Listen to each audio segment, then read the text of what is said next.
Të dashur teleshikues të televizionit të shqiptarëve të Amerikës, sot po ju japim një njoftim të hidhur, është ndarë nga jeta Dr. Teodor apo Tolo Kareco, njeriu që ndërthur të historinë me ekonominë. Ai që banues në Detroit, Michiganit, dhe u nda nga jeta të hënën me 20 korrik në moshën 89 vjeçare, i rrethuar nga familja e tij. Një bashkëshort i përkushtuar, baba, gjysh, stërgjysh, profesor ekonomist dhe studiues i respektuar. Tolo Kareco la pas një jetë të pasur, me punë, dije, përgjegjësi dhe dashuri për njerëzit. Për publikun ishte Tolo Kareco, ekonomisti, pedagogu, autori i studimeve mbi ekonominë dhe historinë shqiptare. Për miqtë e të afërm ishte Tolo, siç e thristi nga Gjirokastra. Ndërsa për fëmijët, niprit e mbesat ishte thjesht babushi, njeriu i dashur, këshilltari i urtë dhe pika që mbante familjen bashkuar. Tolo Kareco lindi me 24 prill 1937 në Gjirokastër, në familjen e Vasil dhe Ana Karecos. Në Shqipëri ndërtoi një karrierë të respektuar si profesor dhe ekonomist, duke shërbyer dhe në posta të larta shtetërore, përfshirë detyrën e zëvendës ministrit në qeverinë e parë të vitit 1990. Formimi akademik dhe puna në institucione shtetërore i dhanë mundësinë të njihte ekonominë shqiptare jo vetëm përmes teorisë, por dhe përmes politikave të zhvillimit, statistikave dhe organizimit ekonomik. Në moshën 58 vjeçare emigroi në Shtetet e Bashkuara. Ishte një moshë kur shumë njerëz mendojnë për përfundimin e karrierës, por Tolo zgjodhi të fillonte përsëri. Emigracioni nuk e pa si fundi i jetës personale, por si një shembull të ri që duhet përballur me të njëjtin seriozitet, disiplinë dhe optimizëm. Në Michigan punoi më shumë vite si kontabilist i lartë pranë Handelman Company në Troy. Një mjedis të ri profesional dëshmoi se përvoja dhe aftësitë e fituara në Shqipëri mund të shndroheshin në sukses edhe në Amerikë. Pas përfundimit të punës pranë kompanisë, nuk u toroq nga jeta aktive. Filloi të punonte në mënyrë të pavarur me taksat, duke ndihmuar individ dhe familje me deklarata tatimore dhe çështjet e kontabilitetit. Ai punoi me krenari dhe përkushtim deri në moshën 85 vjeçare. Pavarësisht nga ishe, nga Shqipëria, nga Malësia, ai shërbente të gjithëve njësoj. Për Tolon, puna nuk ishte vetëm një mjet jetese, ajo ishte mënyra për të ruajtur pavarësinë, dinjitetin dhe lidhjen me komunitetin. Njerëzit e konsideronin si burim të besueshëm, këshillash, një mendje të thellë dhe një dëgjues të vëmendshëm.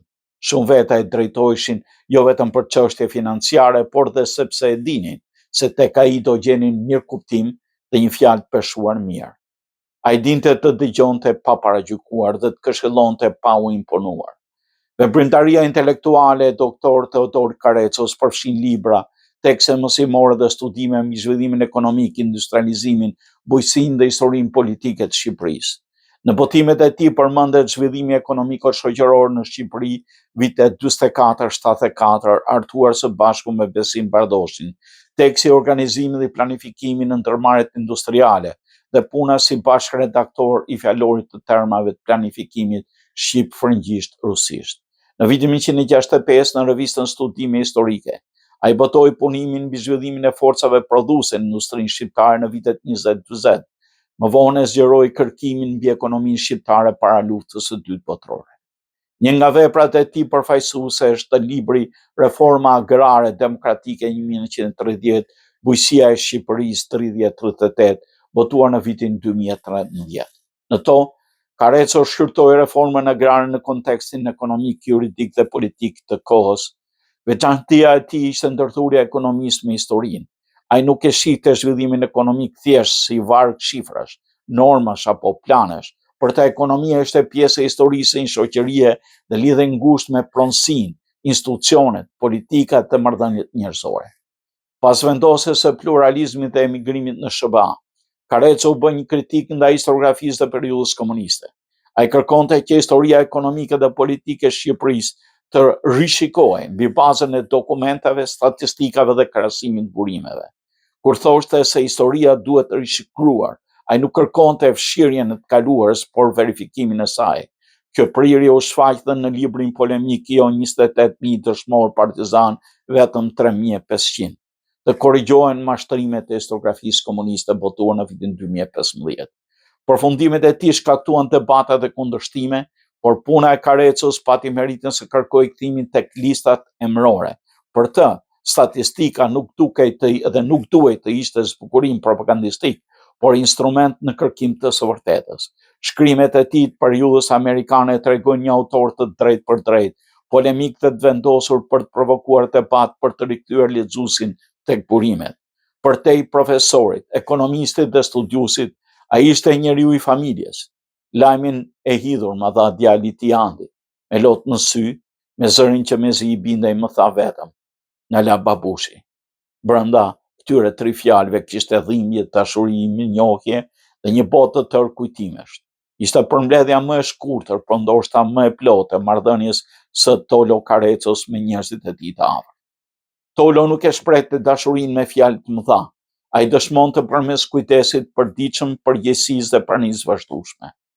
Për 61 vjet bashkëshorti i dashur i së ndjerës Olimpik Kareco, jeta e tyre ishte një rrugtim dashurie, përkushtime dhe sakrifice nga Shqipëria deri në SBA. Ai është baba i dashur Eliana Adhamit dhe Andi Karecos, gjyshi i Angji Adhamit, Matthew dhe Alexander Kareco, si dhe stërgjyshi krenar i Aurora dhe Isabel Merkajt.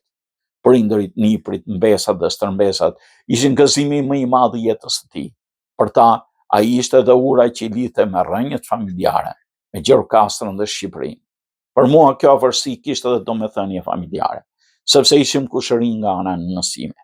Takimet me të nuk ishin thjesht biseda me një ekonomist apo studiues të njohur.